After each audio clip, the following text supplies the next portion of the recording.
तत्व की अनुप्रेक्षा से आत्मबोध विकसाए, हम भेद ज्ञान प्रगटाए, हम भेद ज्ञान प्रगटाए। निज आत्म में रमण करें और देह भाव विसराए, हम भेद ज्ञान प्रगटाए, हम भेद ज्ञान प्रगटाए।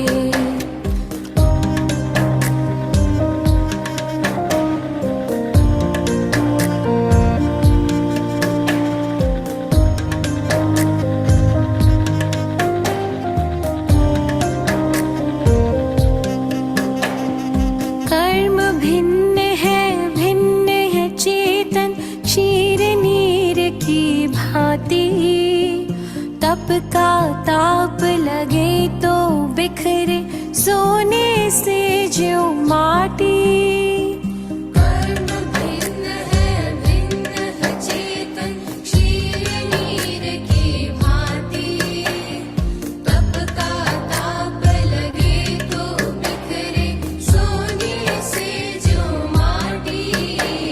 सम्यक ज्ञाता सम्यक दृष्टा सुबोध कर पाए, हम भेद ज्ञान प्रगटाए, हम भेद ज्ञान प्रगटाए। कर्म तत्व की अनुप्रेक्षा से आत्मबोध विकसाए, हम भेद ज्ञान प्रगटाए, हम भेद ज्ञान प्रगटाए।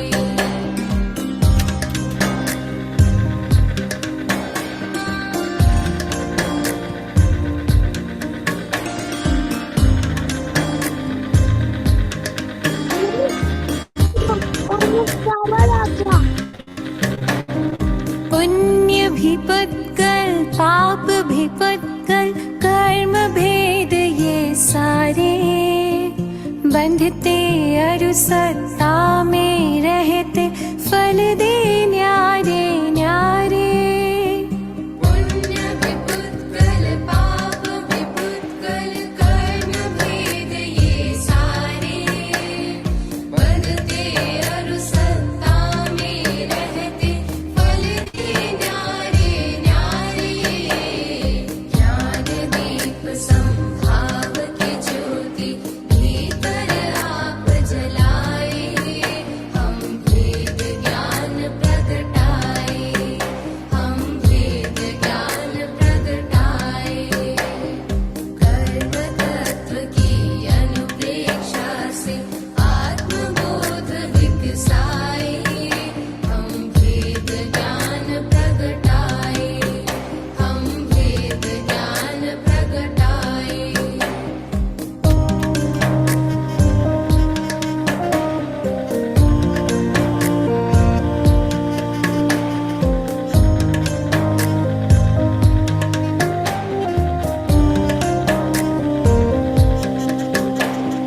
राग द्वेष और मोह तमस का आत्मदेव पर डेरा, कर्म प्रज्ञप्ति को तुम जानो होगा शीघ्र सवेरा। राग द्वेष और मोह तमस का आत्मदेव पर डेरा, कर्म प्रज्ञप्ति को तुम जानो होगा शीघ्र सवेरा। सिंह सत्व के शाश्वत स्वामी शाश्वत धाम को पाए, हम भेद ज्ञान प्रगटाए, हम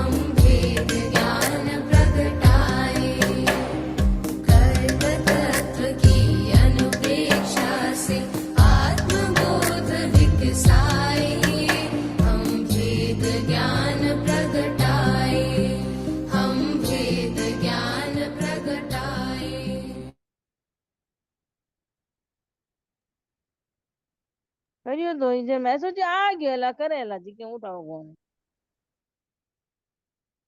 नमो हरिहताणम नमो सिद्धाणम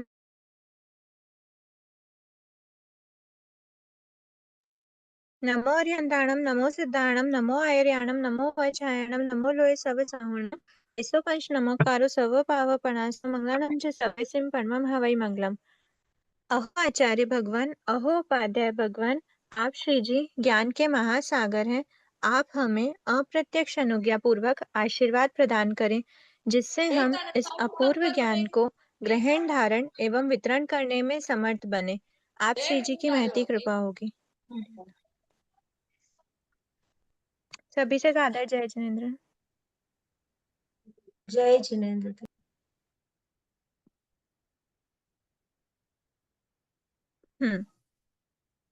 आज 13th 14th गुणस्थान करना था। 12th गुणस्थान तक हम लोगों का कल कंप्लीट हो गया था ना पढ़ने का।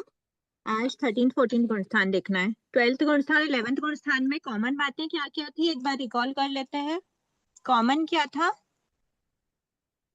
वितराग साय वीतराग छदमस्त। छदमस्त। वीतराग छदमस्त वर्ड था कॉमन। ठीक है, वीतराग छदमस्त जो है वो जब उपशांत मोह वाले हैं, जिनका मोहनी कर्म उपशांत हो चुका है, उपशांत मोह या फिर उपशांत कषाय, ठीक है, और जिनका क्षय हो चुका है मतलब क्षीण कषाय, उन्होंने कषाय का क्षय कर दिया है या क्षीण हो गया है उनके अंदर का कषाय, तो वो 11th गुणस्थान वाले कहलाते हैं और वो 12th गुणस्थान वाले कहलाते हैं जिनका क्षीण कषाय। उपशांत कषाय वीतराग छदमस्त 12th वाले कहलाते हैं क्षीण कषाय वीतराग छदमस्त। ठीक है, ये जो वीतराग छदमस्त है, बाकी लोग म्यूट कीजिए ना प्लीज। जो वीतराग छदमस्त है मतलब वो वीतराग तो बन गए, वीतराग अवस्था उनको वीतरागता प्राप्त हो चुकी है। वीतरागता कैसे प्राप्त हुई? क्योंकि उनके कषाय का उदय नहीं है, उनके कषाय का उदय नहीं है, इसीलिए उनके वीतराग अवस्था है, उनको वीतरागता प्राप्त हो गई। पर उनकी जो वीतरागता है वो किस अपेक्षा से, इनकी वीतरागता कैसे है? उनका कषाय उपशांत है, उदय में नहीं है बट अंदर सत्ता में प्रेजेंट है। और इनकी वीतरागता कैसी है? इनकी वीतरागता क्षीण है, क्षीण कषाय है, मतलब उनके जो कषाय है वो सत्ता में भी नहीं है, उदय तो है ही नहीं बाकी सत्ता में भी नहीं है, उनके सत्ता का क्षय हो चुका है, उनके कर्मों का क्षय हो चुका है। तो ये हो गया क्षीण कषाय। वीतराग छदमस्त, छदमस्त क्यों है? क्योंकि अभी उनके अंदर ज्ञानावर्णी दर्शनावर्णी कर्म है, इसीलिए वो छदमस्त है। ठीक है, और जिनके ज्ञानावर्णी दर्शनावर्णी कर्म नहीं होता वो केवल ज्ञान केवल दर्शन को प्राप्त हो जाते, मस्त नहीं होते, तो वो वीतराग केवली होते हैं 13 गुण स्थान वाले। ठीक है, लेकिन छदमस्त कहाँ तक हो? छदमस्त अवस्था 12th गुण स्थान तक रहती है, और ऐसे छदमस्त जिनका मोहनी कर्म का क्षय या फिर उपशांत हुआ है, मतलब उनके मोहनी कर्म का उदय नहीं है, वो वीतराग छदमस्त कहलाते हैं। वो होते हैं 11th या फिर 12th गुण स्थान वाले। ठीक है, फिर हमने देखा था 11th गुण स्थान में हमने भवक्षय अध्याक्षय डिस्कस कर लिया था। भवक्षय मतलब वो क्षय, जैसे ही काल का 11th गुण स्थान में था वो काल करा, काल करके कहाँ गया? तो वो गया 4th गुण स्थान में, ये उनके भव मतलब आयु पूर्ण हुई। और जो अध्याशय होता है इसी में दूसरा टाइप था अध्याशय का, तो अध्याशय का क्या अर्थ हुआ? अध्याशय हुआ है मतलब उसका अद्धा मतलब जो काल था जितना गुण स्थान का वो पूर्ण हो चुका है, तो फिर वो 11th से नीचे 10th में आ जाता है। ठीक है, अब हम वापस अब हम ये हो गया हमारा 10th और 11th, सॉरी 11th और 12th हो गया। अब हम देखते हैं 13th और 14th गुण स्थान। जो 13 और 14 गुण स्थान है, अभी 12th गुण स्थान तक क्या था? छदमस्त अवस्था थी, मतलब इनके ज्ञानावर्णी दर्शनावर्णी और अंतराय कर्म थे। और जब वो जैसे ही 13 गुण स्थान में आते हैं, तो 13 गुण स्थान में आने पर उनके ज्ञानावर्णी, मोहनी तो पहले ही जा चुका था, है ना, मोहनी कर्म की सत्ता तो जा ही चुकी थी। जो 12 से 13 पर आएंगे उन लोगों की बात कर रहे हैं कि मोहनी जो 10 से 12 में आए थे वो मोहनी कर्म को क्षय करते हुए आए थे, तो मोहनी कर्म की सत्ता तो थी नहीं, और 12th में छदमस्त अवस्था थी, मतलब ज्ञानावर्णी दर्शनावर्णी अंतराय की सत्ता भी थी, लेकिन कब तक थी? 12th के अंतिम समय तक। और फिर 12th के अंतिम समय के बाद में उनकी जो सत्ता है वो कहाँ, उनकी जो ज्ञानावर्णी दर्शनावर्णी और अंतराय कर्म की सत्ता है वो नहीं बची, वो डायरेक्ट 13 गुण स्थान में 4 घाती कर्मों से रहित हो जाते हैं, उनके चारों ही घाती कर्म नहीं बचते। कौन कौन से चारों घाती कर्म? मोहिनी कर्म तो पहले ही हट गया था, उसके बाद ज्ञानावनी, दर्शनावनी और अंतराय भी उनका नहीं बचता है। ठीक है, ये 4 कर्म टोटल क्षय को प्राप्त, जीव के अंदर नहीं बचती, आत्मा में नहीं बचती, इसलिए कहा है। अच्छा, 13 गुणस्थान का नाम क्या है? 13 गुणस्थान में ये तो देख लिया हमने, 13 गुणस्थान का नाम क्या है? सयोगी सहयोगी केवली। केवली गुणस्थान।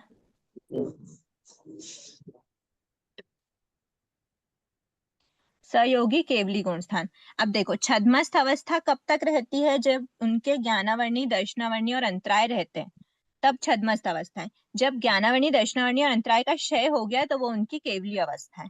ठीक है, तो ये जो केवली अवस्था है, जिसमें ज्ञानावर्णी नहीं है, दर्शनावर्णी भी नहीं है, अंतराय भी नहीं है, प्लस मोहिनी तो पहले ही हट चुका था तो मोहिनी भी नहीं है।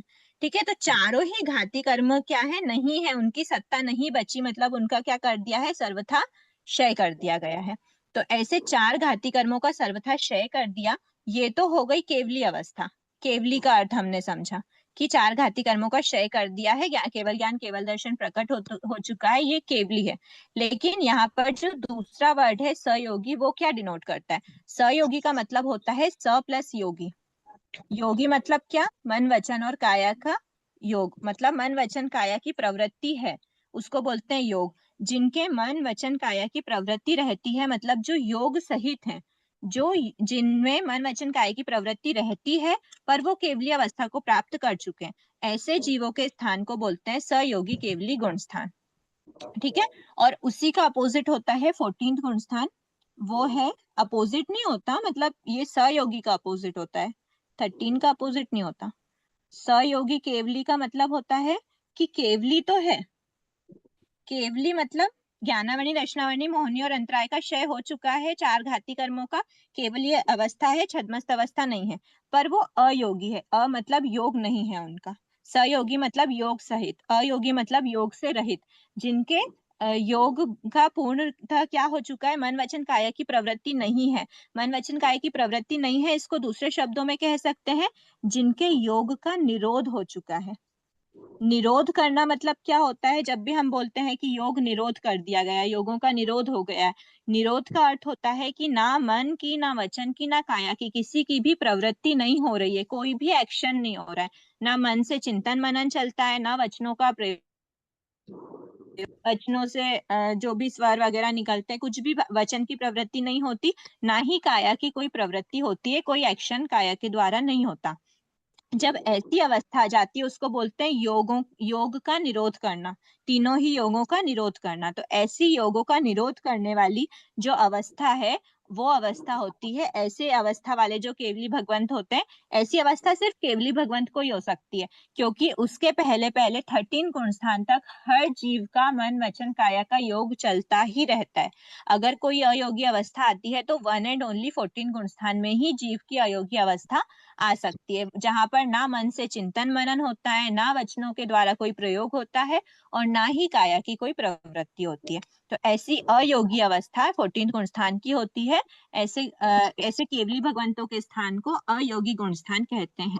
ठीक है, और फिर क्या होता है कि ये जो अयोगी केवली है, ये अयोगी केवली जो गुणस्थान है, अयोगी केवली गुणस्थान का बहुत छोटा सा ड्यूरेशन होता है, और उस ड्यूरेशन को क्रॉस करने के बाद जीव कंपलसरी मोक्ष में जाता ही जाता है।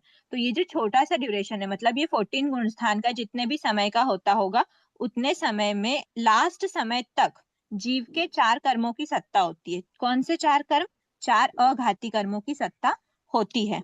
लेकिन इसके अंतिम समय में जीव चारों ही अघाती कर्म जितने भी उसके रिमेनिंग होते हैं, सभी कर्मों का क्या कर देता है? वेदन करके। यहाँ पर और कोई प्रोसेस नहीं होती, वेदन मतलब भोग कर, जो भी कर्म होते हैं वो इस लास्ट समय में भोग कर जीव मोक्ष अवस्था को अगले ही समय में प्राप्त कर लेता है। ये लास्ट समय में उसके जो बचे हुए कर्म है उनको भोगता है, और उसके जस्ट अगले समय में उसका मोक्ष हो जाता है। ठीक है, अब एक बार हम दोनों की डेफिनेशन देख लेते हैं। 13th गुणस्थान में क्या कहा है, जिन जीवों ने 4 घाती कर्मों का मतलब ज्ञानावर्णी, दर्शनावर्णी, मोहनी और अंतराय, चारों की बात कर रहे हैं, 4 घाती कर्मों का सर्वथा क्षय करके केवली अवस्था को प्राप्त कर लिया है। ठीक है, केवली अवस्था कब प्राप्त हुई है, जब 4 घाती कर्म का क्षय हो गया, केवली अवस्था को प्राप्त कर लिया है। जो योग सहित से सहित है, जो योग सहित हैं, उन जीवों के स्थान को सयोगी केवली गुण स्थान कहते हैं। इस गुण स्थान में घाती कर्मों की सत्ता नहीं रहती, चारों ही घाती कर्म की सत्ता नहीं है।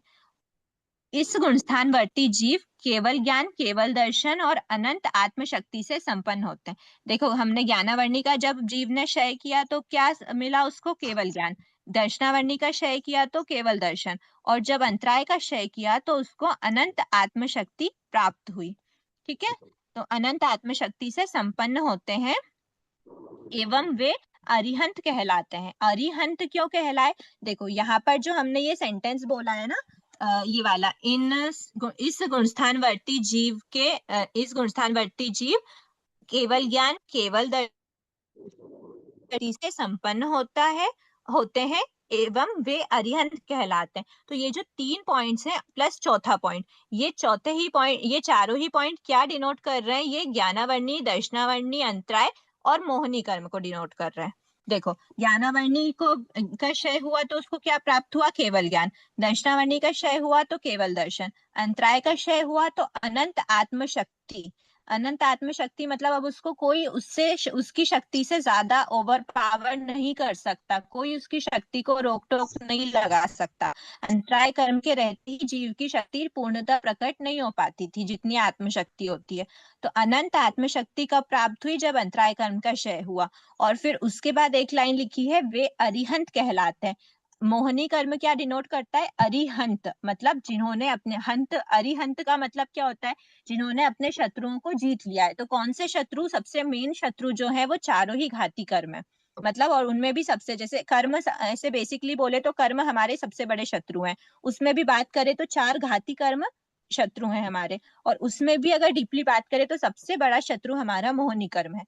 तो मोहनी कर्म को अगर जीत लिया, और मोहनी कर्म को जीतने के साथ साथ, मतलब मोहनी कर्म को जीत लिया तो वो अरिहंत कहला गए। और ज्ञानावर्णी अनंत ज्ञान या केवल ज्ञान, दर्शनावर्णी जीता तो केवल दर्शन, और अंतराय कर्म से का क्षय हो गया, अंतराय कर्म को जीत लिया तो अनंत आत्मशक्ति से संपन्न हो गया।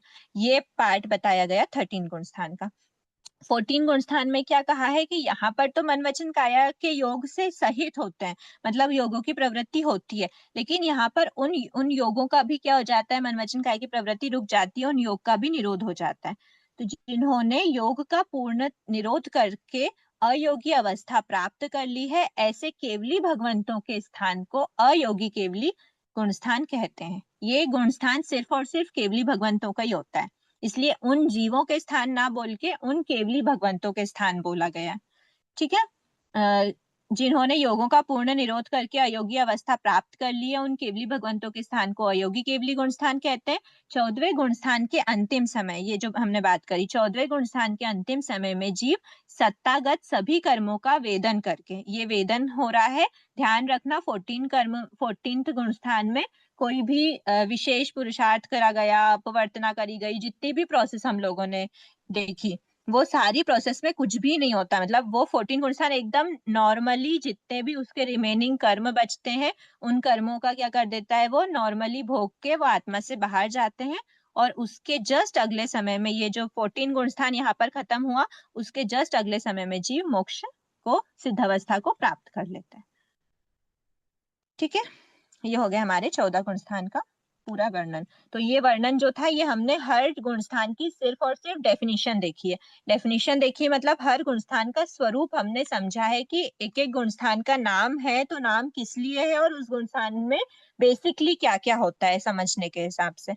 ठीक है, ये हो गए हमारे पूरा, लगभग हमारा जो सिलेबस था वो कवर हो गया, कंप्लीट हो गया। तमेव सच्चम निसंकम जम जिनेहि पवेयम, जो भी जिनेश्वर देवों द्वारा कहा गया है, प्ररूपित किया गया है, वही सत्य है, निशंक है।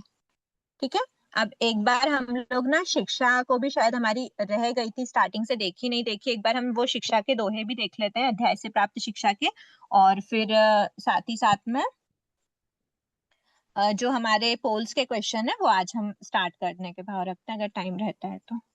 ये धोए आएंगे क्या, या मतलब हेलो?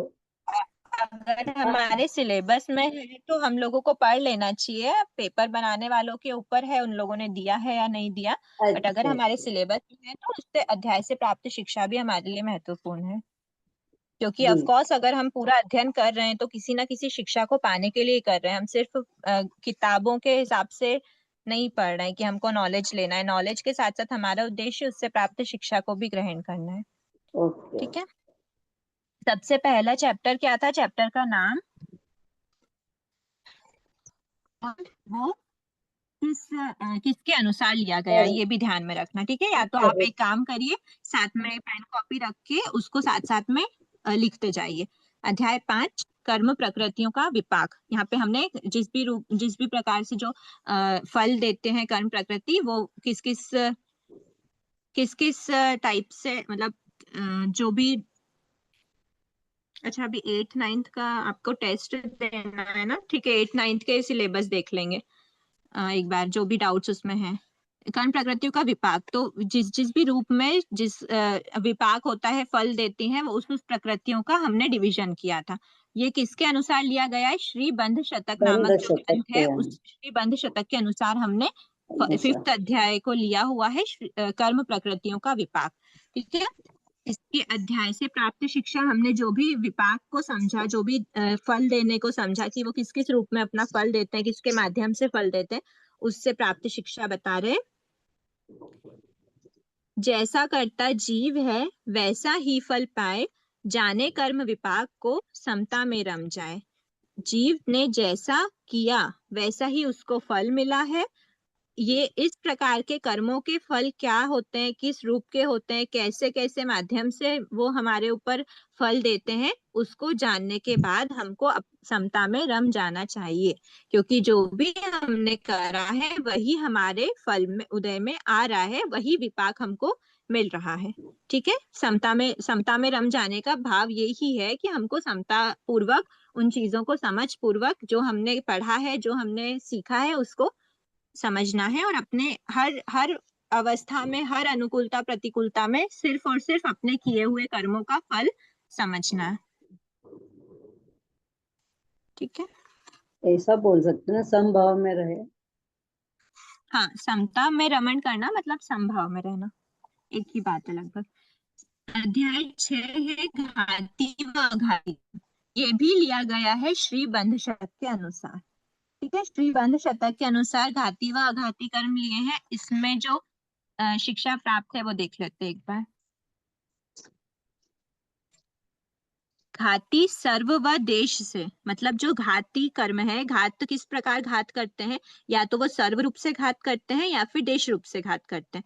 तथा अघाती जान, और कौन सी प्रकृतियां हैं जो आत्मा के मूल गुणों का घात नहीं करती, सिर्फ आत्मा को कुछ कुछ अवस्थाएं प्राप्त करवाती हैं, वो घाती और अघाती को जानकर उभय कर्म दल भेद के, उभय का अर्थ होता है दोनों टाइप के, तो घाती और अघाती दोनों टाइप के जो कर्म दल है, उनको भेद के, मतलब उनका डिफरेंशिएशन, उनको डिफरेंस उनके बीच में जान करके, वो हमको क्या करना, आत्म पानिर्वाण। जब इनका भेद हम समझ लेते हैं, जान लेते हैं, तो हमारी आत्मा शीघ्र ही निर्वाण को प्राप्त, क्योंकि ये जो ज्ञान है, ज्ञान कहीं ना कहीं जाते जाते हमारे निर्वाण तक हमको पहुंचाता है, समझ पूर्वक जो ज्ञान है। और हाँ ठीक है, सम्यक ज्ञान जिसको बोलते हैं, तो उसका अल्टीमेट क्या फल मिलता है हमको? निर्वाण। ठीक है, फिर अध्याय 7 है पुण्य व पाप प्रकृतियां। ये भी श्री बंध शतक के अनुसार लिया गया है। ठीक है, इस अध्याय से जो प्राप्त शिक्षा है, पुण्य पाप में डोलता रहा आज तक जीव। आज तक जीव कहाँ पर डोल रहा है? पुण्य और पाप के बीच में ही। अगर हमारी कुछ भी हमको अच्छी अनुकूलताएं मिलती हैं, हमारे पुण्य कर्मों का उदय है, पुण्य प्रकृति का उदय है, और जो हमारे ऊपर अप्रशस्त फल मिल रहा है, जो भी प्रतिकूलताएं मिल रही हैं, जो भी हमें जो भी अच्छी चीजें नहीं मिली हैं, बुरी चीजें, बुरी सिचुएशंस, बुरे व्यक्ति जिनसे भी हमारा संपर्क हो रहा है, जो कुछ भी हो रहा है हमारे पाप के उदय के कारण हो रहा है, तो इन पुण्य और पाप में आज तक जीव क्या कर रहा है, डोल रहा है। क्योंकि संसार में पूरी प्रकृतियां, टोटल प्रकृतियों में हमने पुण्य और पाप देख लिया कि कौन सी प्रकृति पुण्य प्रकृति, कौन सी पाप। तो जनरली पुण्य और पाप में ही वो भ्रमण कर रहा है, पुण्य और पाप के बीच में ही वो डावाडोल हो रहा है।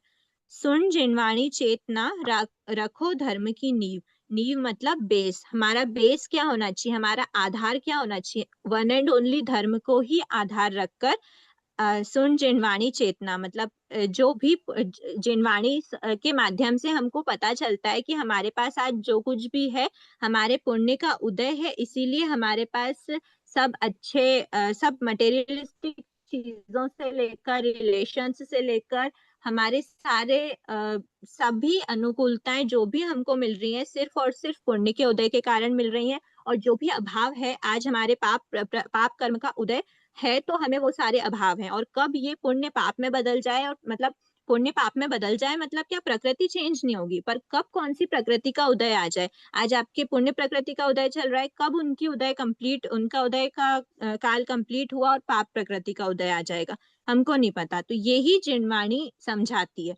तो इस जिनवाणी को सुनकर चेतना मतलब स्वयं से बोला जा रहा है कि धर्म की नींव हमको रखनी चाहिए। मतलब पुण्य और पाप में उलझना नहीं है, वन एंड ओनली धर्म को पकड़ के रखना है। ना पुण्य कमाना है ना पाप कमाना है, हमको धर्म कमाना है। धर्म कमाना है मतलब कर्मों की निर्जरा करते हुए आगे बढ़ना है, मोक्ष का लक्ष्य रखना है। ना हमें पुण्य की प्रकृतियां चाहिए ना हमें पाप की प्रकृतियां चाहिए, हमको सिर्फ मोक्ष तक अवस्था तक जाना है। मोक्ष की अवस्था क्या है, पुण्य और पाप से भी रहित होना। ठीक है। फिर नेक्स्ट चैप्टर है अध्याय 8, कर्मों का अनुभाव। कर्मों का अनुभाव किससे लिया गया है, श्री बंध शतक के अनुसार। ये भी लगभग सेम ही है। ठीक है। इसमें अध्याय से प्राप्त शिक्षा, करामात अनुभाव की। अनुभाव मतलब किस किस प्रकार से जीव ने अपना रस दिया, कितना हाई लेवल का, कितना लो लेवल का, कितनी इंटेंसिटी का रस जीव के ऊपर मिलता है, जीव को उस रस का अनुभव होता है। अनुभाव मतलब रस, कर्म सॉरी करामात अनुभाव की मतलब जो भी रस, करामात यहाँ पर बोल रहे हैं जो भी हाई और लो लेवल का रस हमको मिल रहा है कर्मों के फल का। सुख दुख पाए जान, उसी के अकॉर्डिंग हम सुख और दुख को प्राप्त करते हैं। निर्मल भावों से बने मंद अशुभ रस मान। हमारा निर्मल भाव जब होंगे तब हमारा जो अशुभ रस है वो क्या हो जाएगा, मंद हो जाएगा। जो भी हमने देखा ना कि शुभ रस है, अगर शुभ प्रकृति है, शुभ प्रकृति का रस मतलब मीठा होता है, तो मीठा रस हमको मिल रहा है, अच्छी बात है। पर जो अशुभ रस है, अशुभ अनुभव हमको अशुभ रूप में जो फल मिल रहा है कर्मों का, वो हमारा क्या होना चाहिए, मंद होना चाहिए। मंद कब होगा, जब हमारे भाव निर्मल होंगे। इसका क्या अर्थ हुआ, अगर हमने किसी प्रकृति का बंध करा भी, कोई भी कर्मों का बंध किया हमने, और उसमें क्या बंध होता है, प्रकृति बंध होता है, स्थिति बंध होता है, अनुभाव बंध होता है, प्रदेश बंध होता है। तो उन सभी में से अगर हम निर्मल भावों में रहें तो हमारे कर्म बांधने के साथ साथ में, भले ही कर्म बंध भी गए हैं, पर उसके साथ में जो अनुभाव का बंध होता है, वो अनुभाव बंध बहुत बहुत लो लेवल का होगा। जो मंद मंद जिसके लिए बोला गया है, मंद मतलब लो लेवल का। तो ऐसे अशुभ रस का, हमारी कोई अशुभ प्रकृति का बंध हो भी गया तो वो मंद लेवल का होगा। मतलब हमें क्या रखना है, हमें ये नहीं सोचना कि हमारे जब तक हम संसार में तब तक कर्मों के बंध तो चलते ही रहेंगे। कर्मों का बंध होने के बावजूद भी अगर हमारे इंटेंशन, जो हमारे भाव हैं, वो अगर हमारे प्योर हैं, निर्मल हैं, तो उस समय पर हमारा जो अनुभाव बंधेगा अशुभ रस का, वो मंद होगा। वो उतनी हाई इंटेंसिटी, अगर आज आपने क्रोध किया लेकिन आपके जो रस है, आपका इंटेंशन है और जो भी अनुभाव है वो एकदम कम लेवल का बंधा है मान लो, तो आपका वो क्रोध भी आपको ज्यादा फल नहीं देने वाला बनेगा। वो कब, बहुत लाइट अनुभाव का क्या अर्थ हुआ, इंटेंसिटी कितनी तीव्रता से वो अपना फल देगा, तो वो एकदम लाइट फल दे के बाहर निकल जाएगा। ऐसे कर्मों का बंध होता है कब, जब हमारे भाव निर्मल होते हैं। ठीक है। फिर 9th चैप्टर है अबाधा काल व निषेध का स्वरूप। यहाँ पर चेंज हुआ है, अभी तक हम श्री बंध शतक के अनुसार श्री कर्म प्रकृति के अनुसार। ठीक है, श्री कर्म प्रकृति के अनुसार ये चैप्टर लिया गया है, अबाधा काल व निषेक का स्वरूप। अबाधा काल और निषेक क्या होता है ये हमने देखा ही था। जितने टाइम तक आत्मा पे उसका फल प्रदेश का जो अरेंजमेंट है वो नहीं होता। निषेक, अच्छा इसकी निषेक मतलब एक जो ऐसा पिक्टोरियल रिप्रेजेंट, हम सिर्फ मानते हैं कि हम अगर सबसे कम स्थिति वाले प्रदेशों को रखेंगे तो वो सबसे ज्यादा होते हैं इन काउंटिंग, और सबसे ज्यादा स्थिति वाले प्रदेशों की काउंटिंग सबसे कम होती है। ऐसा जो हम रिप्रेजेंटेशन करते हैं पिक्चर के माध्यम से उसको बोलते हैं निषेक। और ऐसे निषेक में जो प्रदेश ऑर्डर जमा हुआ होता है वो बंद समय से लेकर जो निषेक के बीच का जो काल होता है वो होता है अबाधा काल। यहाँ पर कोई भी प्रदेश नहीं जमे होते, मतलब इस ड्यूरेशन में आत्मा पे कोई बाधा नहीं लगती है।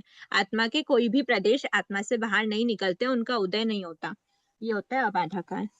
अध्याय से प्राप्त शिक्षा, भले न थोड़े समय तक बाधा देते कर्म, यथा समय होवे उदय, कभी न छोड़ो धर्म।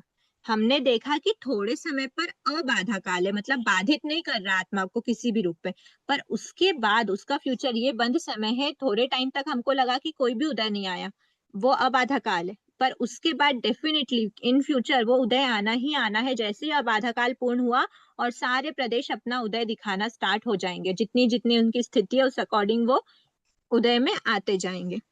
तो वही कहा है कि भले ना थोड़े समय तक बाधा देते कर्म, ये जो कर्म है ये थोड़े समय तक हमको लगेगा कि ये बाधा नहीं दे समय, मतलब जैसी उनके स्थिति स्टार्ट हुई, मतलब जिसकी जितनी स्थिति थी उस अकॉर्डिंग उनका उदय स्टार्ट हुआ।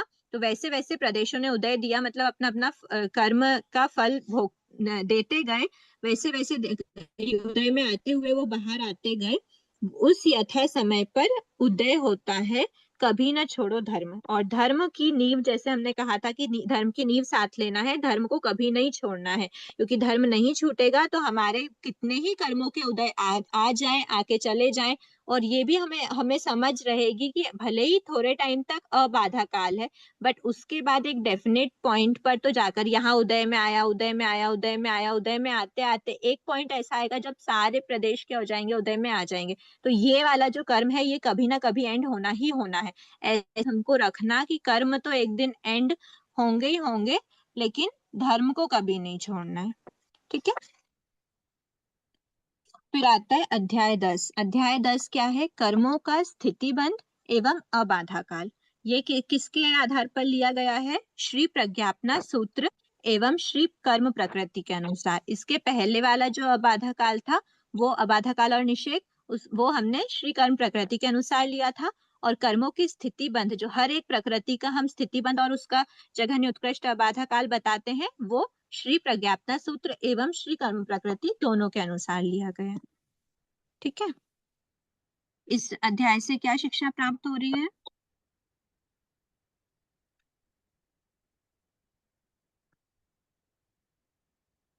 क्षण भर पाप किया मगर दीर्घ काल फल पाए।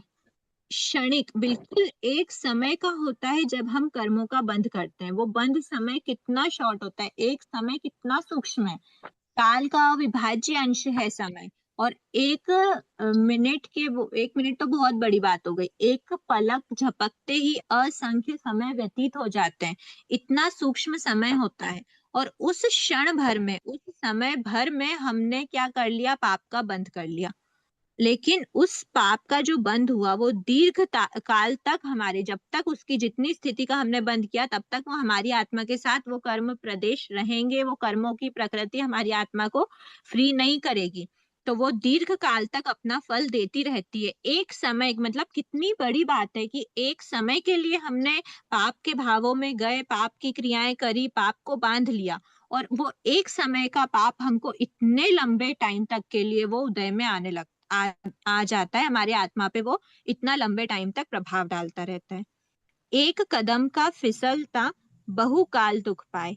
एक कदम भी अगर हम फिसल गए थोड़ा सा, हम क्या सोचते हैं जनरली ऐसा हो जाता है, किसने देखा, किसको पता चला? हमारे कर्म सब देख रहे हैं। वो क्षण मात्र में हमने इतनी सी, भले ही हम एकदम नॉर्मल अच्छे भावों के साथ और इतना ऑफ कोर्स हम इतना कुछ समझ रहे हैं, कर रहे हैं, तो हम बहुत हर चीजों में जागरूक हो गए हैं कि हमको ऐसा नहीं करना, वैसा नहीं करना। हर हर बात पर हमारे अनुभाव कितना बन जाता है, तीव्र अनुभाव बनने पे कितना ज्यादा हाई लेवल का हमको फल देने वाला है, कितने ज्यादा समय तक के लिए वो हमको स्थिति ज्यादा बन गई। अगर कषाय से स्थिति बनती, कषाय हाई हुआ, स्थिति ज्यादा बन जाएगी, इतने लंबे टाइम तक हम उससे छुटकारा नहीं पा सकते। तो ये सब कुछ समझ पूर्वक हम लोग बहुत जगह पर अलर्ट होके अपनी सारी प्रवृत्तियों में लग रहे हैं, लेकिन फिर भी कई बार हम फिसल जाते हैं। ऐसे फिसलन के समय पर हमारे कर्म हमको नहीं बख्श देते। भले ही हम बोलेंगे थोड़े से फिसले, अगर हम किसी गुरु भगवंतों से आलोचना करने जाएंगे, हम स्वयं की आत्म साक्षी से कितना ही प्रायश्चित कर, मतलब कितना ही पश्चाताप कर ले, आत्मनिंदा गर्हा कर ले, लेकिन वो समय का जो फिसला हुआ जो पाप कर्म बंध गया, वो हमको बहुत काल तक दुख देने वाला है। ठीक है, तो एक कदम भी हमको इतनी अलर्टनेस रखनी है कि बिल्कुल किसी भी क्षण हम फिसले नहीं, किसी भी क्षण हम पाप का बंध ना करें। मतलब अगर करें, अगर बंध हो भी, हम समझ रहे हैं कि हर समय हमारे पाप का बंध भी हो रहा है, पुण्य का बंध भी हो रहा है, लेकिन फिर भी हमको जो दीर्घ काल वाली स्थिति है वो नहीं मानना है, और वो हमारे ऊपर ही है, हमारे कषायों के ऊपर ही है। ठीक है, क्षण भर पाप किया मगर दीर्घ काल फल पाए, एक कदम का फिसलता बहु काल दुख पाए। आगमों व ग्रंथों के अनुसार एकदम जनरल सा वर्ड दे दिया, गुण स्थानों का परिचय, क्योंकि जो भी गुण स्थानों की डेफिनेशंस हमने देखी है एकदम जनरल है, कोई विशेष ग्रंथ से नहीं ली गई है, उसमें बस इतना ही बोला गया है, आगमों व ग्रंथों के अनुसार गुण स्थानों का परिचय। यहाँ पे बहुत सारे ग्रंथों के, बहुत सारे आगमों के आधार पर यहाँ की इसकी डेफिनेशंस हमने अलग अलग ली गई है। ठीक है, गुण स्थानों का परिचय 11वें अध्याय का नाम है। अध्याय से प्राप्त शिक्षा, कर्म विशुद्धि से चढ़े गुण स्थानों पर जीव। हमने देखा ना, जैसे जैसे जीवों की विशुद्धि, आत्मा की विशुद्धि बढ़ती जाती है, वैसे वैसे ऊपर के गुण स्थानों में जीव चढ़ता जाता है। ज्ञान चारित्र का गुण बढ़े, समकित की हो नीव। ज्ञान होना, चारित्र होना, मतलब हमको व्रत प्रत्याख्यान धीरे धीरे स्वीकार करना, वृत्ति में आना, और ज्ञान, और मतलब ज्ञान तो सबसे पहले सम्यक ज्ञान तो होना ही है, क्योंकि हमने देखा ना जो भंग बनाए थे हमने, अज्ञान की अवस्था में हम कुछ भी करें, चाहे हम पालन और ग्रहण भी कर ले, पर वो अज्ञान की अवस्था है तो वो सब कुछ जीरो है। और सब कुछ जीरो कब है? क्योंकि वो अज्ञान की अवस्था, अज्ञान की अवस्था कब है? क्योंकि वो मिथ्या दृष्टि अवस्था है। तो हमको सम्यक्त्व को, बहुत सम्यक्त को अपनी नींव बनाते हुए सबसे पहले हमको श्रद्धा पकड़ना है, सबसे पहले श्रद्धा रखना है। श्रद्धा के साथ साथ हमको अपने ज्ञान का लेवल बढ़ाना है, समझ पूर्वक वृत्ति के चारित्र के पथ पर आगे बढ़ना है। तो ज्ञान और चारित्र का गुण तो बढ़ाना ही बढ़ाना है, लेकिन साथ साथ में सम्यक्त्व की नींव होना, आधार हमारा श्रद्धा हो, धर्म के प्रति, जिन वचनों के प्रति हमारा आधार श्रद्धा समकित होनी चाहिए। तो ऐसे ज्ञान, चारित्र और समकित के साथ, मतलब ज्ञान, दर्शन, चारित्र के साथ साथ में जब हमारे कर्मों की विशुद्धि होती जाती है, कर्म जैसे जैसे साफ होते जाते हैं आत्मा से, वैसे वैसे हम गुण स्थानों पर चढ़ते जाते हैं। ठीक है, तो ये हमारे सभी गुण स्थान, मतलब सभी चैप्टर्स की 11 चैप्टर्स का जो अध्याय से प्राप्त शिक्षा है वो कंप्लीट हो गई। अच्छा, अभी एक बार ना पोल्स के क्वेश्चन डिस्कशन करने के भाव थे, लेकिन ऐसा हो रहा है कि शायद इस थर्सडे या फिर इस संडे जब भी हो को भी क्लास रखते हैं, तो थर्सडे को टेस्ट नहीं होगा। कल तक में, कल वेडनेसडे हो गया ना, कल तक में शायद आपको पता चल जाएगा। तैयारी ऐसे ही रखना, शायद थर्सडे या फिर संडे जो भी होगा उस दिन आपका टेस्ट ले लेंगे, और टेस्ट होगा 8 और 9 चैप्टर का। तो उसमें से अगर किसी के अभी डाउट है तो हम उनको क्लियर कर लेते हैं एक बार। मैडम इसमें जय हिंद सर, इसमें जो जो आपने अभी शिक्षा वाले वो भी क्वेश्चन आएंगे क्या, शिक्षा वाले भी? शिक्षा में से क्वेश्चंस, मतलब ये जो दोहा है इसमें से शायद क्वेश्चन आ भी जाए। मैंने देखो, मैं साफ साफ बोलती हूँ आपको, मैंने पेपर नहीं बनाया तो मेरे को नहीं पता है क्या आना है क्या नहीं आना है। नहीं, जो भी हमारे सिलेबस में है उसको हमको पढ़ना है, हाँ बात नहीं, बस इतनी। मैं तो गैस लगा रहा हूँ, आपने अभी सबका अपना अपने विस्तृत क्योंकि शिक्षा हमारे सिलेबस में है तो हम उसको स्किप नहीं कर सकते, उसको हाँ हमको हाँ पढ़ना हाँ चाहिए।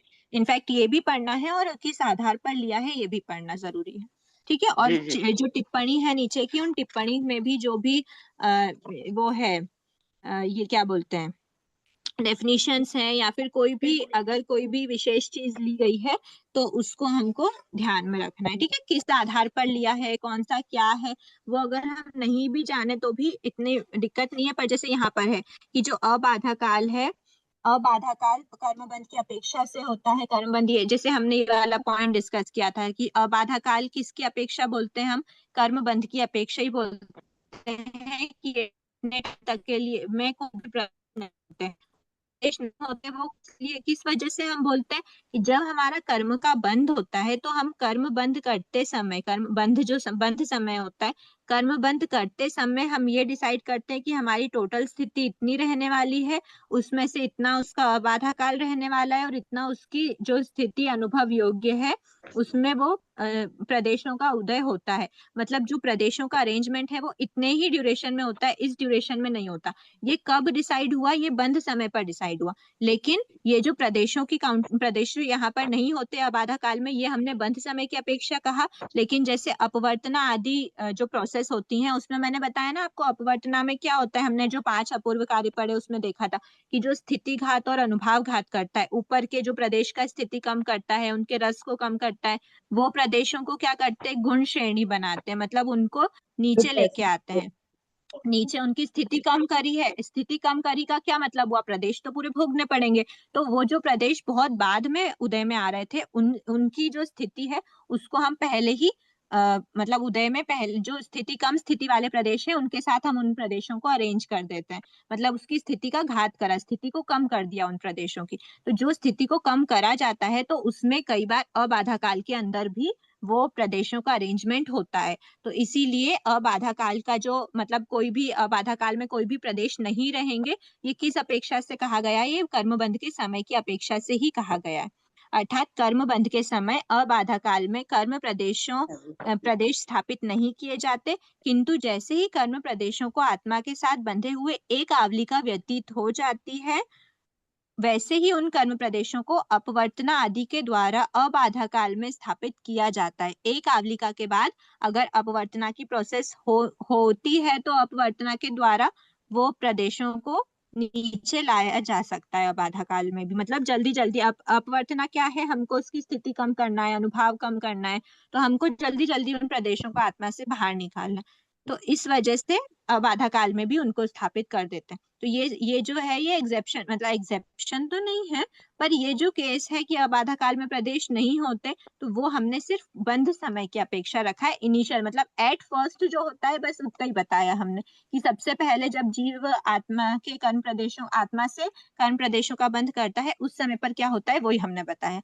कि उस समय पर जो अरेंजमेंट होता है वो उस ड्यूरेशन अबाधा काल में नहीं होता, उसके बाद ही उदय में आते हैं। ठीक है, तो इस टाइप की जो टिप्पणी है, हो सकता है कि इनमें से कोई या फिर जो डेफिनेशंस हैं उन डेफिनेशन से, संक्रमण की डेफिनेशन है और भी बहुत सारी डेफिनेशंस इसमें टिप्पणी में आपको मिलेगी, सत्ता की, उदय की, क्षय की, सबकी डेफिनेशंस लगभग टिप्पणी में ही है। तो वो टिप्पणी आपको ध्यान में रखना है, उसमें से क्वेश्चन आ सकते हैं। ठीक है, अभी हमारे ये 8th चैप्टर में से जो 8th और 9th में जो डाउट्स हैं पहले आप वो ले सकते हैं एक बार, ताकि आप लोग का एक बार टेस्ट की प्रिपरेशन हो जाए। ये हाँ, 8th में फर्स्ट पेज तो ये समझ आ गया पूरा, लेकिन इसमें ये जो अनुभाव है एक स्थानक द्विस्थानक, ये एक बार थोड़ा सा क्लियर कर दीजिए। थोड़ा मतलब क्लियर नहीं हो पा रहा है। देखो, नेटवर्क कम अनुभाव है। जो होते हैं ना, जीव के जो अध्यवसाय होते हैं ना, वो अध्यवसाय कैसे होते हैं जीव के, वो अध्यवसाय असंख्य प्रकार के होते हैं। असंख्य प्रकार के अध्यवसाय होने का क्या अर्थ हुआ, असंख्य प्रकार के अगर जीव के अध्यवसाय मतलब जीव के भाव है, आत्मा के परिणाम असंख्य प्रकार के हैं, तो उसका जो अनुभव, क्योंकि हमने यहाँ पर क्या देखा कि कर्मों में जो अनुभव होता है, जो भी रस होता है, पावर होता है, वो किसके कारण होता है, कम और ज्यादा रस किसके कारण होता है, अलग अलग प्रकार का अनुभव, कषाय के कारण। कषाय से भी और डीप में चले गए थे हम लोग। आत्मा के अध्यवसाय, कषाय तो मैंने आपको बताया, कषाय और अध्यवसाय में डिफरेंस होता है। जीव अगर कषाय में हाई है, किसी ने क्रोध बहुत तेज से करा, पर उसके जो अध्यवसाय थे, उसके आत्मा के भाव थे, परिणाम थे, वो दोनों तरह के हो सकते हैं। कोई गुस्सा कर रहा है तो कोई एक अच्छे इंटेंशन से गुस्सा करता है, और एक कोई होता है जिसका इंटेंशन बैड होता है, जो किसी को सिर्फ चिल्लाने के लिए या अति क्रोध में किसी को, उसके पीछे उसके भाव भी बुरे होते हैं। लेकिन एक माँ अगर अपने बच्चे को चिल्ला रही है तो उसके पीछे, अगर मान लो उसका बच्चा आग में हाथ डालने को होगा और उसकी माँ बहुत जोर से चिल्ला देगी, तो उसने चिल्लाया, क्रोध किया, गुस्सा किया बच्चे पर उसके इंटेंशन प्योर थे ना, वो सामने वाले जीव की रक्षा की अपेक्षा उसने वो क्रोध किया। तो वहां पर उसका जो अनुभव था, उसके अध्यवसाय, उसके आत्मा के भाव, आत्मा के परिणाम अच्छे थे, तो उस अपेक्षा उसके हाई लेवल का कषाय भी क्या हो गया, कम अनुभव को बांधने वाला हो गया। इस कषाय के कारण स्थिति बंधती है हाई, लेकिन अनुभव में हो सकता है कि उसके इंटेंशन प्योर हो तो हाई कषाय में भी उसके अनुभव उतने लेवल का ना हो। ये डिफरेंस हमने देखा था परिणाम और कषाय के बीच में, जब हम लोग ये वाला सेंटेंस डिस्कस कर रहे थे। ठीक है, तो इसीलिए जब भी हम बोलेंगे कि विभिन्न प्रकार के अनुभव उत्पन्न होते हैं, तो वो किस वजह से होते हैं, किस वजह से उसकी इंटेंसिटी इतनी हाई या फिर कम होती है, मंद मंद अनुभव होता है या फिर बहुत तेज होता है, वो होता है जीव के अध्यवसायों के निमित्त से। जीव के, प्लीज म्यूट कीजिए ना एक बार जिनके डाउट नहीं है। जीव के जैसे जैसे अध्यवसाय होते हैं, जैसे आत्मा के परिणाम होते हैं, उस अकॉर्डिंग क्या होता है, उसके अनुभवों का बंध होता है। तो अब जब अध्यवसाय असंख्य प्रकार के हैं, तो अलग अलग टाइप के अध्यवसाय हैं। अध्यवसाय भी एक ही नहीं होते, असंख्य प्रकार के अध्यवसाय होते हैं। आपके अध्यवसाय, आपका इंटेंशन कुछ और होगा, मेरा इंटेंशन कुछ और होगा, या एक ही लेवल का कषाय करने वाले 10 जीव हैं अगर, असंख्य जीव भी क्यों ना हो, असंख्य जीवों के भी हर जीव का अलग अलग अध्यवसाय हो सकता है, हर जीव के अलग आत्मा के परिणाम हो सकते हैं। तो ऐसे असंख्य प्रकार के अध्यवसायों में अनुभव कितना बंधेगा, तो अनुभव भी असंख्य प्रकार का हो सकता है। किसी का ज्यादा कम ऐसा करते करते किसी का बहुत ज्यादा है, किसी का बहुत कम है, किसी का मीडियम है, किसी का मीडियम से ज्यादा है, किसी का उस कम है। ऐसे असंख्य लेवल का अध्यवसाय जीव के हो सकते हैं, उसका रस इतने तीव्र और मंद हो सकता है। तो इसलिए बताया कि जीव के अध्यवसाय असंख्य प्रकार के होते हैं। ऐसे असंख्य प्रकार के अध्यवसायों के साथ में असंख्य प्रकार का अनुभव, कर्मों का अनुभव भी असंख्य प्रकार का होता है। पर ऐसे असंख्य प्रकार के मतलब असंख्य लेवल, सबसे मंद अनुभव, उससे थोड़ा ज्यादा ज्यादा ज्यादा ज्यादा करके जो तीव्र अनुभव है, तीव्रतम अनुभव है, मोस्ट तीव्र अनुभव है, ऐसे सभी अनुभवों का लेवल है। उन लेवल्स को हमने किसमें डिवाइड किया, 4 मोटे मोटे रूप, 4 प्रकार, 4 भेद है ये, जनरली 4 लेवल्स हैं अनुभव के। अनुभव मतलब रस। तो ऐसा जो रस होता है कितना मंद है, अगर वो मंद से मंद के ऊपर की थोड़ी सी रेंज तक है तो वो एक स्थानक कहलाता है। उससे थोड़ा और ऊपर उसका तीव्रता बढ़ी उसके अनुभव की, मतलब उसने रस देना, उसकी जो पावर होती है वो थोड़ी ज्यादा हो गई, तो वो होता है द्विस्थानक। उससे थोड़ी सी और ज्यादा हो गई तो त्रिस्थानक, उससे और ज्यादा हो गई, बहुत तीव्र अनुभव है जिसका, जिसका रस बहुत, चाहे वो मीठा हो या तीखा हो, बहुत हाई लेवल का रस उसको मिलने वाला है, तो वो चतुस्थानक होता है। ये 4 लेवल्स होते हैं। हमने जो असंख्य अध्यवसाय हमने देखे, असंख्य प्रकार के अध्यवसाय को हमने मोटे मोटे 4 लेवल्स में डिवाइड कर दिया, जिनको एक स्थानक, द्विस्थानक, त्रिस्थानक और चतुस्थानक के अंडर में हमने रखा। ठीक है, इतना ही क्लियर करना था कि इसके आगे भी था कुछ। जिनका डाउट था ना, रितु जी शायद। ये जो, जय जिनेन्द्र दीदी, हाँ जय ये जिनेन्द्र। इसमें द्विस्थानक ही डायरेक्ट कर दिया अपन ने गन्ने के रस में, जैसे जो शुभ शुभ प्रकृतियों के और जो अनुभव शुभ है। प्रकृति होती है ना, शुभ प्रकृति में स्वभाव से एक स्थानक तो होता ही नहीं है। एक स्थानक लेवल क्या होता है, थोड़ा सा अंडरस्टैंडिंग से ऐसा समझना, ऐसा प्रामाणिकता रूप से मैं आपको वो नहीं बता रही हूँ, पर एक अंडरस्टैंडिंग से लॉजिकल अगर हम सोचें तो एक स्थानक क्या होता है, सबसे कम लेवल होता है, सबसे मंद लेवल होता है अनुभव का।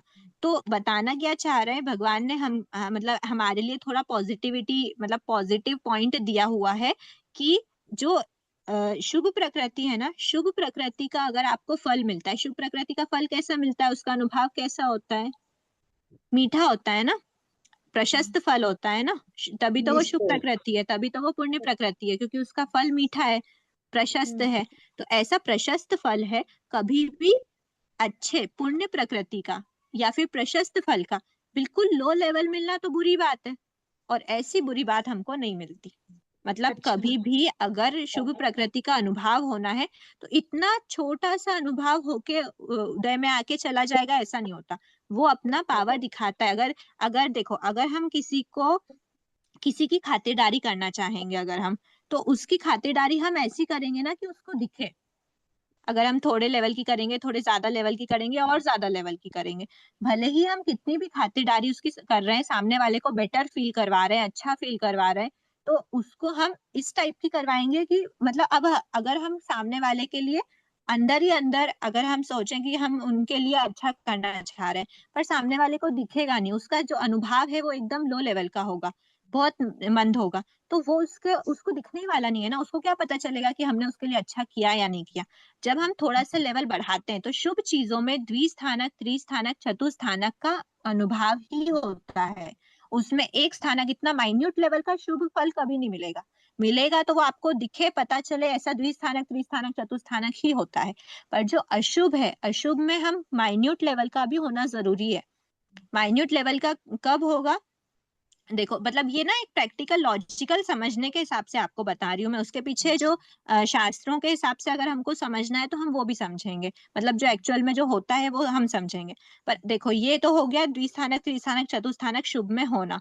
अब अशुभ में जो एक स्थानक भी होता है, तो इसको ऐसे समझना कि अशुभ प्रकृति है। अगर हमको फल, चलो बहुत चतुस्थानक है, बहुत हैवी फल मिल रहा है, बहुत अशुभ फल किसी को मिल रहा है, तो वो तड़प तड़प के उसको वो फल, कर्मों का फल भोगना पड़ेगा। इतना हाई लेवल का उसका रहता है चतुस्थानक में।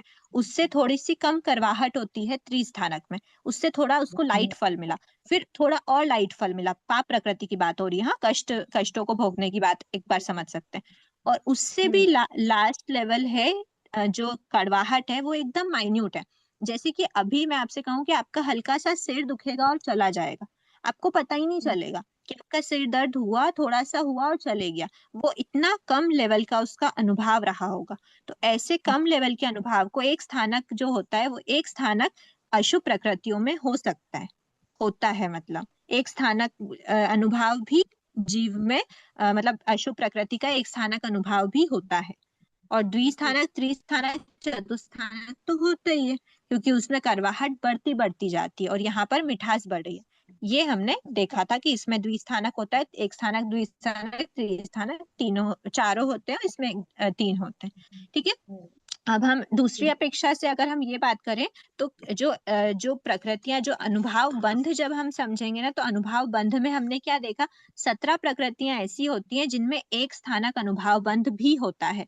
मतलब जो भी पुण्य प्रकृति है उसमें तो कंपलसरी द्विस्थानक, त्रिस्थानक और चतुस्थानक का ही बंध होता है जब उनका बंध करेंगे। लेकिन 17 प्रकृति जो ऐसी होती हैं, ज्ञानावर्णी, दर्शनावर्णी, मोहनी और अंतराय, इसकी इसकी 4, 3, 5 और 5, तो ऐसी जो प्रकृतियां होती हैं, 17 प्रकृति, ओनली एंड ओनली, देखो पहली बात तो ये सभी घाती प्रकृति, अशुभ प्रकृति हैं। ठीक है। अशुभ प्रकृति होने के साथ साथ में एक बात ये हो रही है कि ओनली अशुभ प्रकृतियों में ही एक स्थानक अनुभव होता है। ये बात तो सेटिस्फाई हो गई, क्योंकि उसका बंध ही इन 17 प्रकृति में होता है।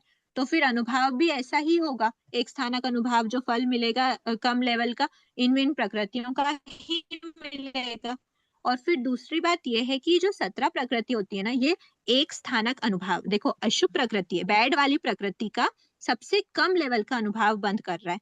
मतलब जीव की विशुद्धि कितनी हाई होगी, इतनी हाई विशुद्धि में अगर वो अशुभ प्रकृति का बंद करता भी है तो वो बहुत थोड़ा सा बंद करता है, उसके बहुत मंद रस का बंद करता है। तो मंद रस का बंद अशुभ प्रकृति में बहुत हाई लेवल के गुण स्थानों में होता है, जब उसका एक स्थानक अनुभव होता है ओनली 17 प्रकृति में। इसीलिए, और उस समय पर वो इतनी विशुद्धि में, क्या वो पुण्य प्रकृति का मंद रस बंद करेगा? इतनी हाई विशुद्धि है तो ऑफ कोर्स पुण्य प्रकृति तो बहुत हाई बांधेगा ना वो, मतलब हाई अनुभव ही बांधेगा उसका। हाईएस्ट अनुभव भी बोल सकते हैं। आपको पता है जितना क्या 17 प्रकृति बता, उसको वापस बताइए, कनेक्ट नहीं हो पाया, बीच में से जो 17 प्रकृति होती है, अभी मेरी आवाज एकदम क्लियर तो है ना? अगर किसी एक पर्सन को भी क्लियर है, मतलब शायद मेरे तरफ से नेटवर्क इशू नहीं होंगे, और नहीं तो फिर क्लियर है आवाज। हाँ, तो फिर मैं एक बार फिर से बता देती हूँ। 17 प्रकृति जो है ना, 17 प्रकृतियों का जब ये अशुभ प्रकृति है, 17 ही की 17 पूरी ज्ञानावर्णी, दर्शनावर्णी, मोहिनी, अंतराय, घाती कर्म की है। घाती कर्म की प्रकृति अशुभ प्रकृति होती है। ये जो अशुभ प्रकृति है, इन अशुभ प्रकृतियों का जब जीव एक स्थानक अनुभाव का बंध करता है, तभी तो उनके अंदर एक स्थानक अनुभाव पाया जाता है।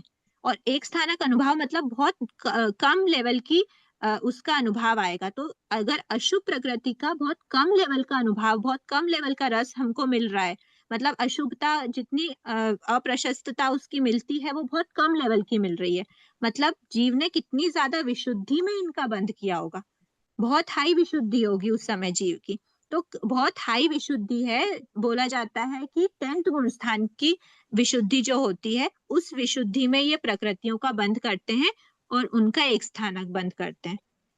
और उतने हाई लेवल की विशुद्धि में जो भी पुण्य प्रकृति का बंध होता है, वो पुण्य प्रकृति हाई लेवल में क्या उसका मंद रस का बंध होगा? पुण्य प्रकृति है, अगर पुण्य प्रकृति को हमको उसका अगर उसका रस बांधना है, अनुभव का बंध करना है, अनुभव बंध पुण्य प्रकृति का कैसा होता है? मीठा होता है, मीठा। मीठा होता है। तो जब इतनी ज्यादा विशुद्धि है, 10th गुण स्थान की विशुद्धि है, उस समय पर जीव मिठास को ज्यादा बांधेगा या फिर कम बांधेगा? लोएस्ट ज्यादा। बांधेगा या हाईएस्ट बांधेगा? हाईएस्ट। हाईएस्ट मिठास बांधेगा। तो जो उत्कृष्ट अनुभव होता है, हाईएस्ट मिठास होती है, पुण्य प्रकृति की हाईएस्ट मिठास का जब बंद करता है उतनी विशुद्धि में, उस समय पर जीव पाप प्रकृति की लोएस्ट का बंद करता है। तो ऐसे जो लोएस्ट अनुभव का बंद होता है, वो 17 प्रकृतियों में एक स्थानक का बंद भी संभव है, लेकिन शुभ प्रकृतियों में द्विस्थानक, त्रिस्थानक, चतुस्थानक ही होता है, एक स्थानक का बंद संभव नहीं होता। ये हो गई प्रामाणिकता वाली बात है।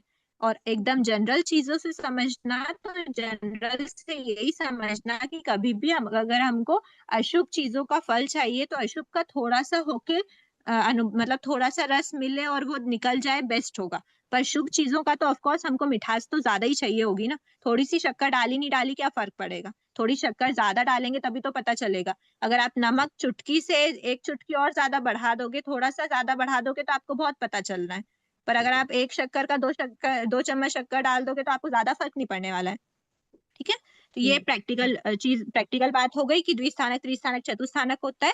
और ये थोड़ी प्रूफ लॉजिकल बातें, लॉजिकल तो नहीं, लॉजिकल तो वो हुई थी, यहाँ पे थोड़ी प्रूफ के साथ बात हो गई कि एक्चुअल में फैक्ट क्या होता है। 10वें गुण स्थान में होता है दीदी बंध, एक स्थानक वाला, एक स्थानक अनुभव बंध जो बताया, ये 10वें हाँ गुण स्थान पर ही जाके बनता है। हाँ, ओनली 10वें पर ही बनता है। ठीक ठीक है। जय जिनेन्द्र मैडम। बहुत ज्यादा विशुद्धि चाहिए ना उस समय पर उनके लिए। जी दीदी, बस 8th का तो हो गया। राम अब जी, जय जिनेन्द्र। हाँ, जय जिनेन्द्र। आप ये गुरुवार को अब करवा कल- दीजिए, संडे को तो मुश्किल हो रहा है टेस्ट देना, नहीं जाना।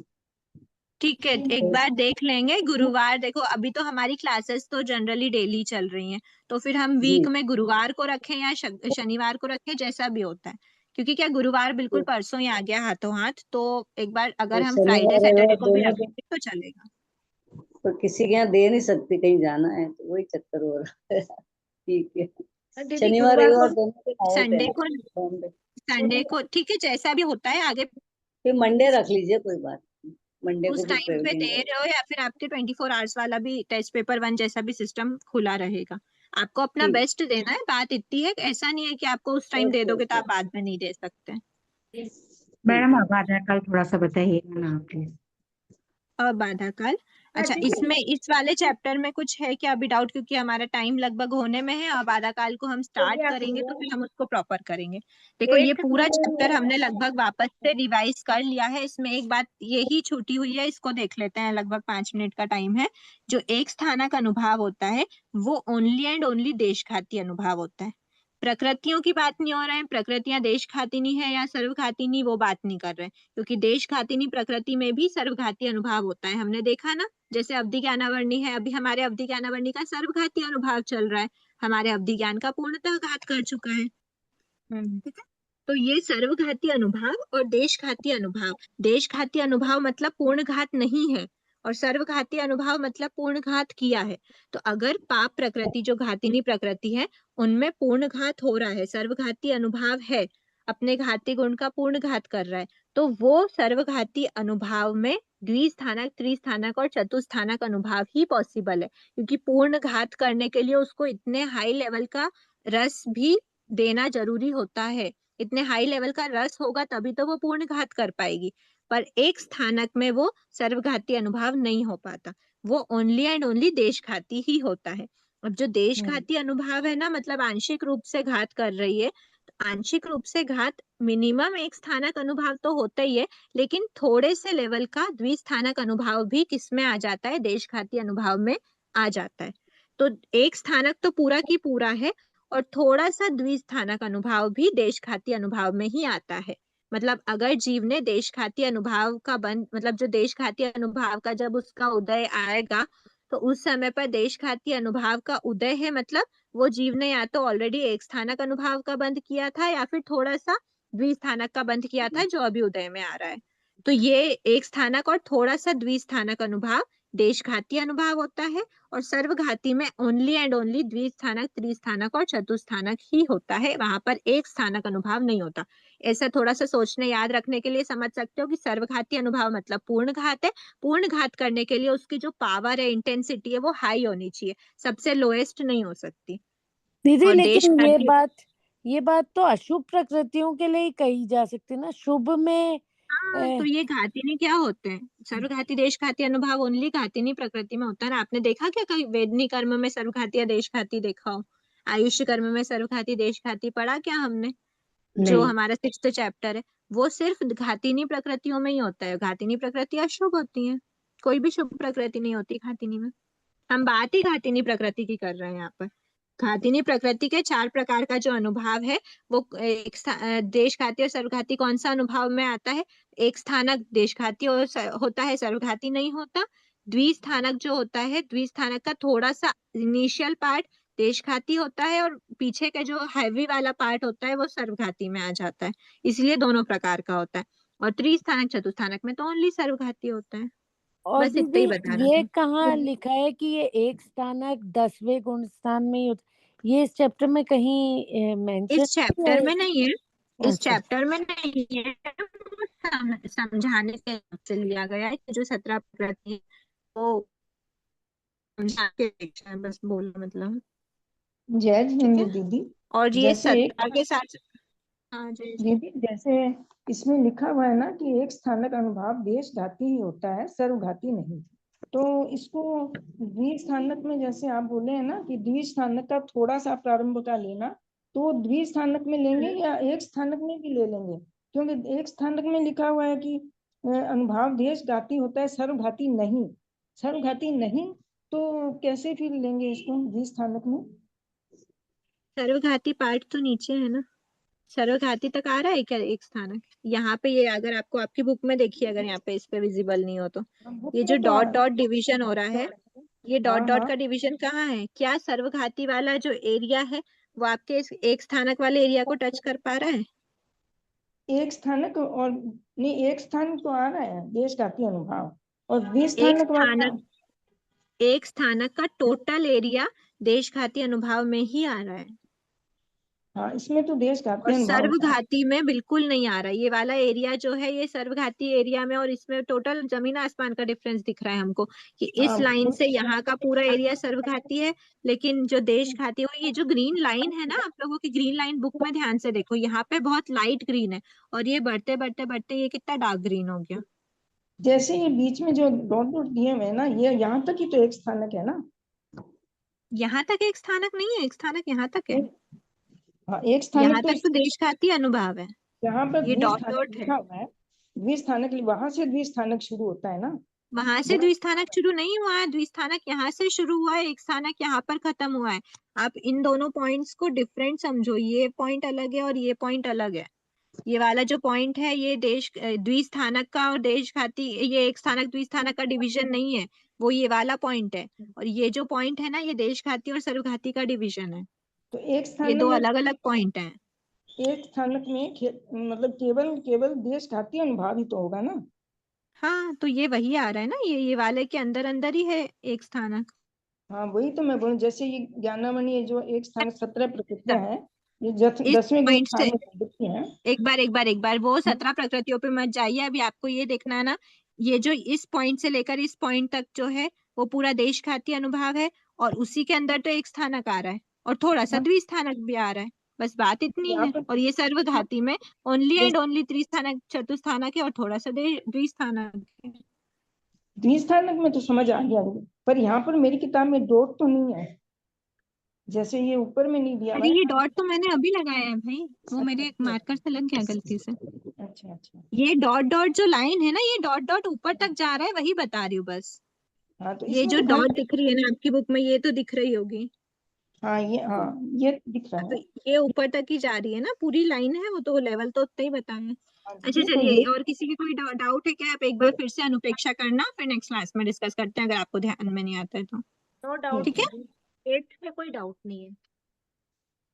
हो गया। 8th में डाउट नहीं है तो 9th के डाउट हम कल डिस्कस करने के बाद हाँ रखते हैं। 9 फिर मैडम आधा कल थोड़ा सा टिपिकल लग रहा है। हाँ, चल जाएगा। एक बार हम वापस से कर लेंगे ना उसको रिवीजन, तो फिर हो जाएगा। अभी एक बार पढ़ा हुआ, 2 बार पढ़ा हुआ है तो शायद थोड़ा सा टफ लग रहा होगा। ओके ठीक है, मैम।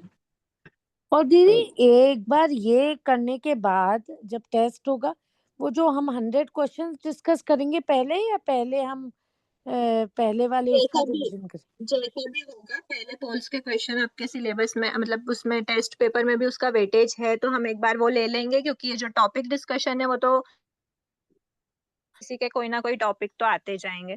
तो इससे बेटर एक बार हम लोग पूरे पोल्स के क्वेश्चन कवर कर लें, उसके बाद फिर, और जनरली पोल्स के क्वेश्चन में जब डिस्कशन चलेगा ना, तब आपके बहुत सारे टॉपिक तो उसमें कवर हो जाएंगे, है ना। एक ऐसा नमूना प्रैक्टिस के लिए पेपर भी दे दीजिए ना। अगर बन जाता है, मैं आंटी से बात करती हूँ, ऐसा कुछ और होता ये है तो मैं देने के भाव रखती हूँ। और ये जो पीडीएफ बार बार आ रहा है वो 100 क्वेश्चन होके वही है ना सारे? हाँ, वो सेम है एक्चुअल में। किसी किसी के हो रहा था कोई दिक्कत कि आप अच्छा उसकी जो ठीक, एमबी अच्छा है, अच्छा साइज है, वो कम कर दीजिए। किसी का दिक्कत आ रहा था कि आप उसको ग्रीन से व्हाइट कर अच्छा दीजिए, अच्छा तो फिर इस ठीक वजह है से वो ठीक। वापस भेजने पड़े थे। बाकी सेम है सब, है ना। सिंपल। हाँ धन्यवाद दीदी, ऐसा अभी हो धन्यवाद। गया, क्लास को वैसे ही हो गया। एंड करते हैं। सही कम बस कम जीबी अहो हो आंसर गया पेपर मैडम, की आचार्य कम टेंशन जीबी हो भगवान, गया। चाहिए, आंसर पेपर मिल जाए हमें। आंसर ठीक। धन्यवाद अनुष्का। अहो आचार्य भगवान, अहो उपाध्याय भगवान, आपकी कृपा से जो ज्ञान हमने सीखा है, वह ज्ञान हमारे भीतर विनय की अभिवृद्धि करे, सहनशीलता का विकास करे, सरलता को बढ़ाए, हम निष्प्रिय बने, अनासक्त बने, पांचों इंद्रियों पर विजय प्राप्त करें, शीघ्र ही परम वितरागता को प्राप्त करें। हमसे हुई अविनय साधना के लिए क्षमा करें। सभी से क्षमा याचना। जय जिनेन्द्र। जी जय जिनेन्द्र। जय जिनेन्द्र।